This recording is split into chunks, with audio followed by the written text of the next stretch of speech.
If you've ever looked down at your toothbrush and seen it stained red, this video is going to change the way you think about your mouth forever. Not because I'm going to tell you to floss more, not because I'm going to recommend some expensive treatment, but because what I found out recently made me genuinely angry, and I think it's going to make you angry too. Let me tell you about a woman named Carol, 53 years old, a teacher, a mother of 3. Every single morning, the same thing. She'd brush her teeth, spit, and the sink would be pink, sometimes bright red.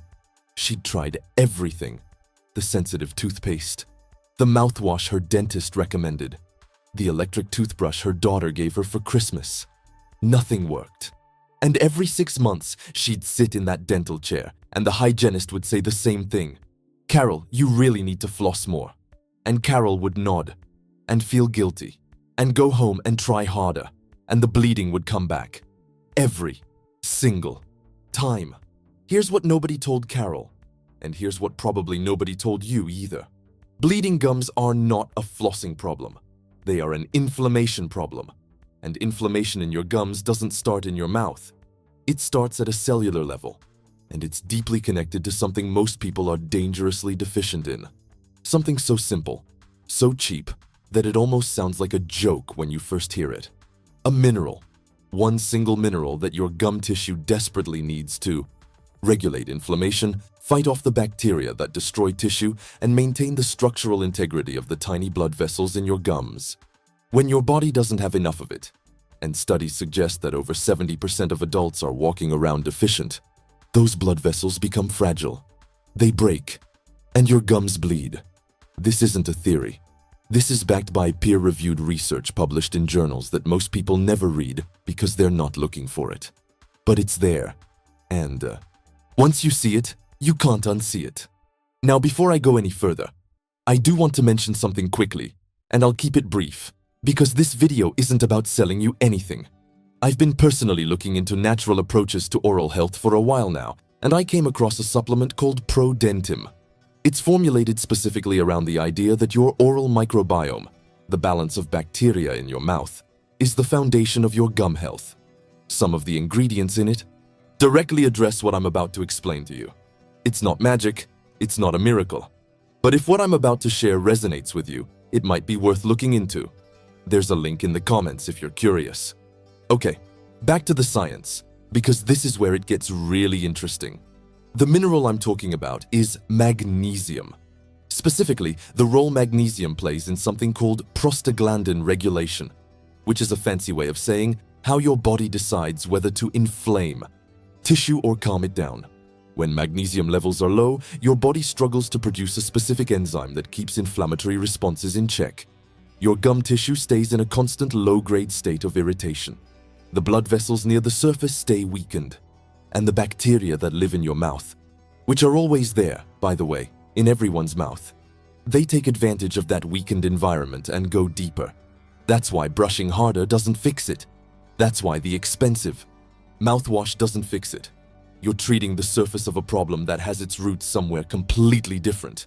And here's the part that really got to me when I dug into this.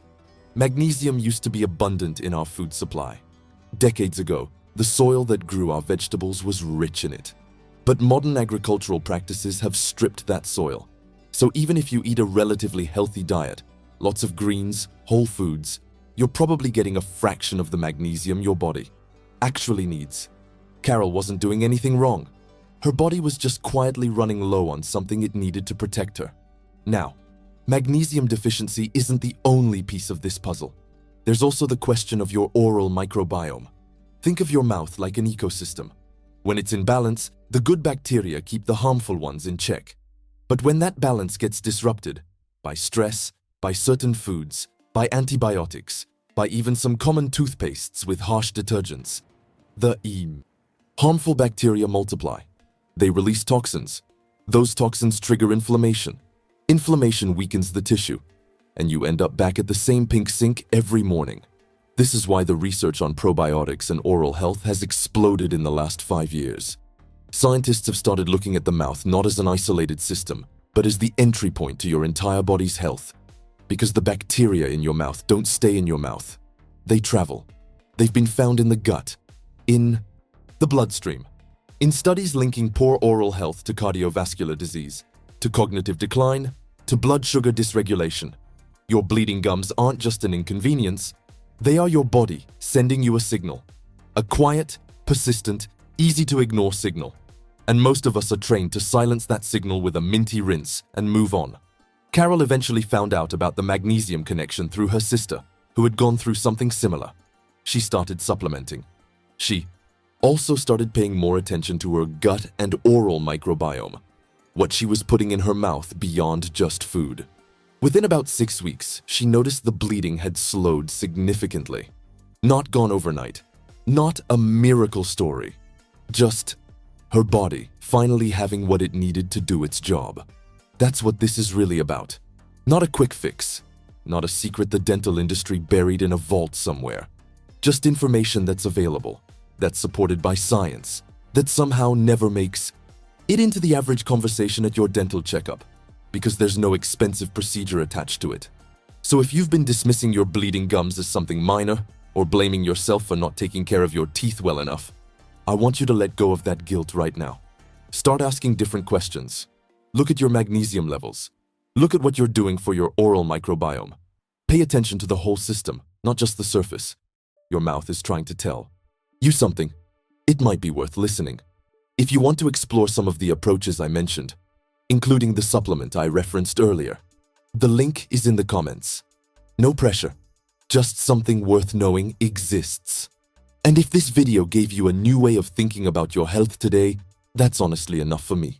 Take care of yourself. I'll see you in the next one.